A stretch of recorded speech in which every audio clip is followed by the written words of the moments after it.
Hare Krishna everyone. I'm Kavya Budhiraja and welcome back to Being Krishna Conscious.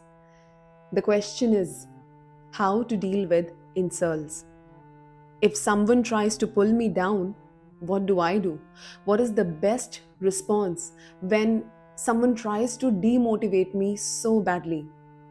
In this video, I'm going to share with you a mantra, a three-letter formula with which we can simply escape any such situation and, of course, have back our mental peace. So, without any further delay, let us begin with this video.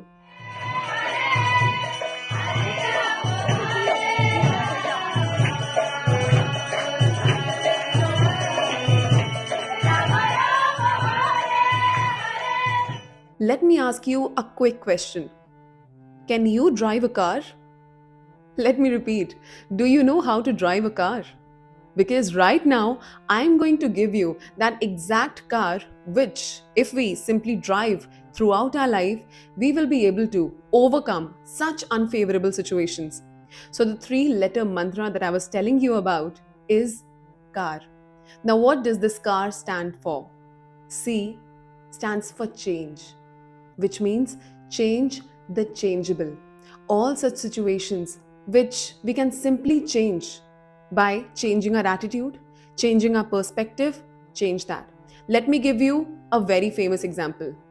On the battlefield of Kurukshetra, when Arjun said, I will not fight. They are my family members. If I kill them, the next progeny would be contaminated. And he gave several reasons not to fight. But Krishna knew that attitude of Arjun could be changed. That is why he sung the Geet, the famous Geet known as Bhagavad Gita, which ultimately changed the attitude, the perspective, the mindset of Arjun. So Krishna knew that he can change the changeable. Now let me give you another example in today's scenario. If there's a person and he knows that this particular attempt is going to be my last attempt to clear any competitive exam, for example, UPSC or probably IIT, and he knows that this is actually my last attempt, I need to anyhow crack this exam. So, what is that person going to do? He will change his entire schedule. He will change the time that he goes to bed, he wakes up, he goes to, study table in order to study, and he's going to change everything, including his mindset. His mindset would be, I need to crack this exam in this attempt. Because if not, then there would be no second chance. This is my last attempt. I need to crack this. So he changed what is changeable. His habits, his attitude, his schedule. It's all changeable. Why? Because all these things are under his jurisdiction.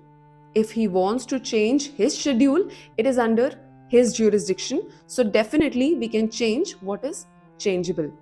Now C stands for change. What is the next letter in car? It's A. Now A stands for acceptance.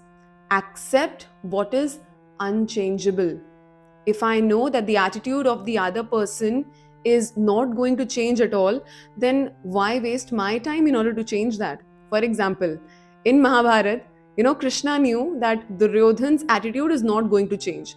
Before the battle of Mahabharata happened, Krishna actually became a Shanti Doot, a mediator, and went to the Kurus in order to convince them, let's not fight, let us mediate this matter, let us come to a mutual settlement so that both the parties could have a win-win situation.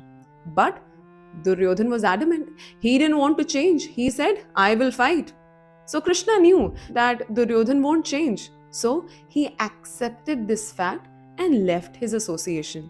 Similarly, in our life, there are so many situations which we are so adamant to change. Let me change this, let me change that, let me change the attitude of the other person, let me try to control my society or at least my own family in the first place. But we're not really successful. Why? Because we are trying to change which is not changeable. We are not okay with accepting the very fact that this is beyond my control, this is beyond my jurisdiction. Let me accept the fact. So the second thing is to accept what is unchangeable. Now the third, which is R. R means removing yourself from certain situations. There are many situations which are actually going to come in our life in which we'll have two options: either to stay there, to fight back for our very survival, or to simply remove ourselves from that association or from that situation. For example, it's commonly seen, especially in today's Kali Yuga, teenage boys and girls, they indulge in a lot of unfavorable discussions pertaining to the opposite gender. For example, today we talk about objectification of women, and there have been certain cases as well. And when I talk of cases, I don't only mean to legal cases, rather social cases as well, which have been happening in our society and which are so brutal, and they are enough to shake the conscience of the entire society. Pertaining to a legal field, all such cases are something that we commonly observe in the courts. However, we need to understand the root cause of the problem.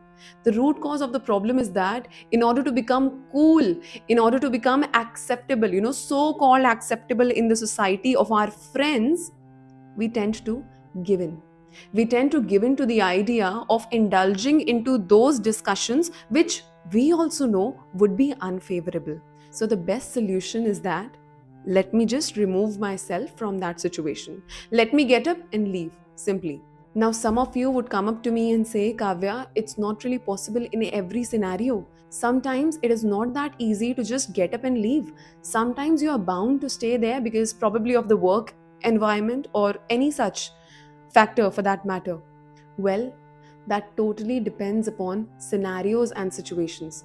If the situation is something like this, if a person is being exploited, see, we have to understand the difference in being exploited and in being influenced. We can definitely control if we are being influenced.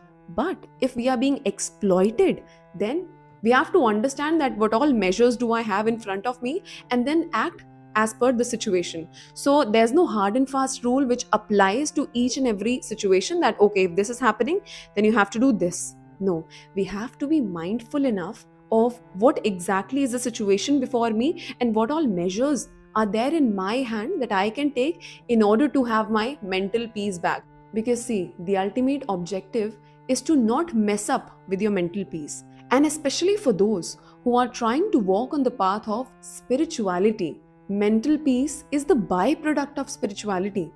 If you're doing a spiritual activity and if you're not getting mental peace, then we have to, reconsider what we are doing.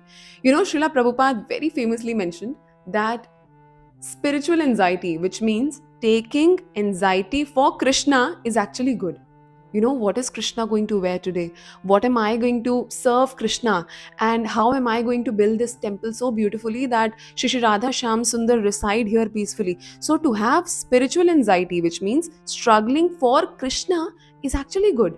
But if that anxiety is coming from something which is not connected with Krishna, then it's not actually good. And we do need to reconsider what situation we are in and what all things are there that I can do in order to overcome this situation.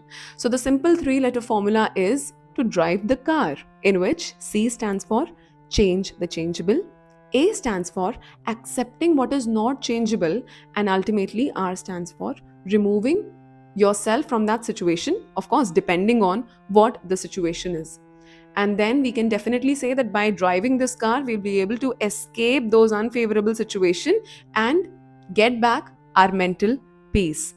Hare Krishna, Jai Jai Srila Prabhupada, Nitai Gaur Premanande, Hari Hari Bol, Hare Krishna.